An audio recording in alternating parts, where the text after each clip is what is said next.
camarada. São princípios que eu posso trabalhar sobre o recurso. O primeiro princípio é o chamado princípio do duplo grau de jurisdição. O princípio do duplo grau de jurisdição, e a gente pode travar aqui uma magnífica discussão sobre a existência do princípio do duplo grau de jurisdição. A primeira pergunta que se faz é: o princípio do duplo grau de jurisdição é um princípio? É um princípio? E vamos afirmar categoricamente, sim. O duplo grau de jurisdição é um princípio do direito brasileiro. A segunda pergunta é: ele é um princípio constitucional? Ele é um princípio constitucional? Veja, ele é um princípio constitucional, mas ele é um princípio constitucional implícito. O duplo grau de jurisdição é um princípio constitucional implícito. Por que implícito? Porque ele não está expressamente colocado na sua Constituição Federal. Você não vai achar na Constituição Federal expressamente escrito que todos temos direito à revisão das decisões jurisdicionais. Portanto, se entende que é um princípio constitucional, sim, mas é um princípio constitucional implícito. Implícito...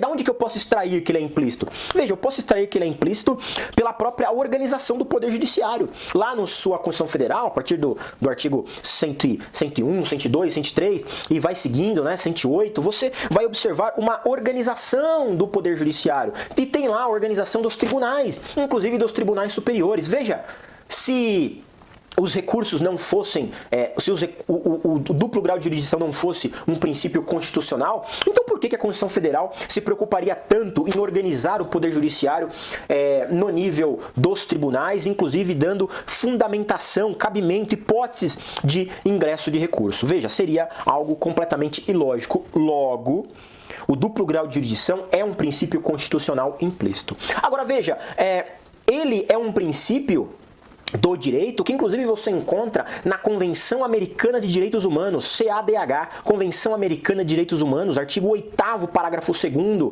a linha H, artigo 8º, parágrafo 2º, a linha H da Convenção Americana de Direitos Humanos, o chamado Pacto de São José da Costa Rica, lá que é um ordenamento que foi ratificado no direito brasileiro e hoje tem status de norma supralegal, lembra? Tem status de norma supralegal, então acima de qualquer lei federal e abaixo da Constituição, nós temos que o duplo grau de jurisdição é um princípio, ali está explícito na Convenção Americana de Direitos Humanos. Então, veja, independente da discussão que você quiser travar, se é implícito, se é explícito ou não, o duplo grau de jurisdição é um princípio jurídico na qual deve ser seguido. Agora, a segunda discussão que podemos travar aqui é o seguinte: todos têm direito ao duplo grau de jurisdição? Todos têm direito? É um princípio absoluto, portanto, e você também pode afirmar categoricamente que não é absoluto, e nem todos têm direito ao duplo grau de jurisdição. Professor, mas como assim? Quem não tem direito ao duplo grau de jurisdição? Veja, as pessoas que são sujeitas ao foro especial por prerrogativa de função, que odiernamente é conhecido como um verdadeiro privilégio, né? Dizem aí que se trata de foro privilegiado, na verdade ele tem um nome que é foro especial por prerrogativa de função. Essas pessoas que muitos consideram que são privilegiadas por terem este direito, de outro lado, podemos dizer que elas têm uma verdadeira supressão de instância. As pessoas que são julgadas direto no TJ, que são julgadas no STF, no STJ, essas pessoas não têm direito a uma série de recursos que nós, pessoas comuns, né, nós réis mortais, temos esse direito. Porque alguns dos recursos mais importantes, como por exemplo o rese, recurso em sentido estrito, e a apelação, que é certamente a mais importante de todas as formas de recorrer à apelação, não é cabível nos tribunais. A apelação é um recurso típico contra a decisão de juiz de primeira instância, assim como o rese. Então veja, se alguém for condenado no Tribunal de Justiça, ele não tem direito a uma apelação. Se ele for condenado no STJ, no STF, lá, veja, fazendo juiz de primeiro grau, quer dizer, apesar de ser segunda instância, ele está fazendo um juiz de primeiro grau, quer dizer, ele está fazendo a primeira análise de um fato praticado por uma autoridade desta, essas pessoas não têm direito à apelação. Elas podem entrar com embargos, ela pode entrar com agravos regimentais, que muitas das vezes tenta ali fazer o papel da apelação, pode, mas veja, alguns recursos eles não têm direito. Isso significa que do mesmo jeito que pode, para muitos, representar um privilégio, é um perigo, porque eu tenho verdadeira supressão de instância e o duplo grau de jurisdição não é um princípio absoluto. Isso foi muito discutido lá na Ação Penal 470, que julgou o Mensalão. Muitos daqueles réus queriam ter o direito a uma revisão de suas decisões e não tiveram esta possibilidade. Então, falando do duplo grau de jurisdição, ele sim é um princípio constitucional, ele é um princípio constitucional implícito, mas ele é um princípio jurídico explícito na Convenção Americana de Direitos Humanos.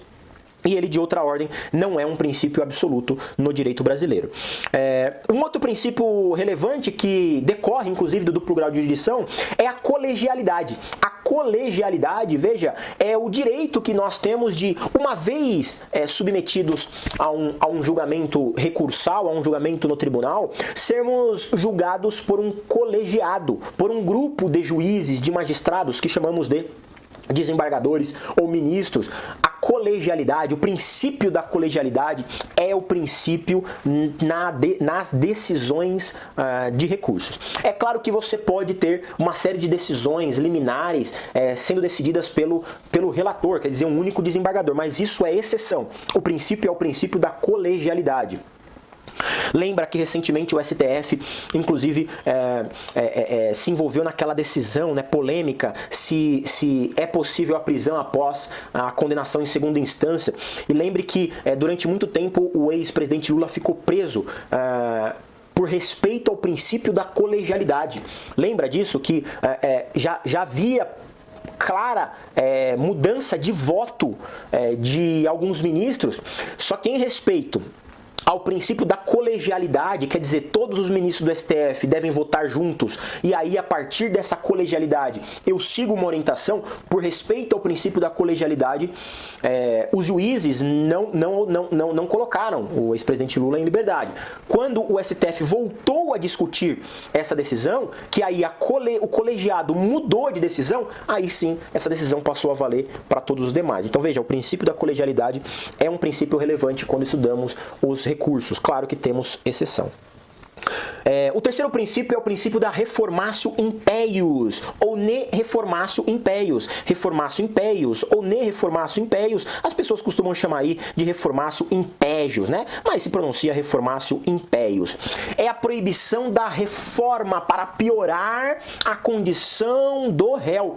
O réu não pode ter um recurso que ele impetrou, que ele interpôs, melhor dizendo, um recurso interposto apenas pela defesa, única e exclusivamente pela defesa. Este recurso não pode subir para o tribunal e lá piorar a vida do réu. Isso não pode. Essa é a vedação da reformatio impeius. Veja, meus amigos, a reformatio impeius significa que se o recurso for exclusivamente do réu, o réu quer diminuir a sua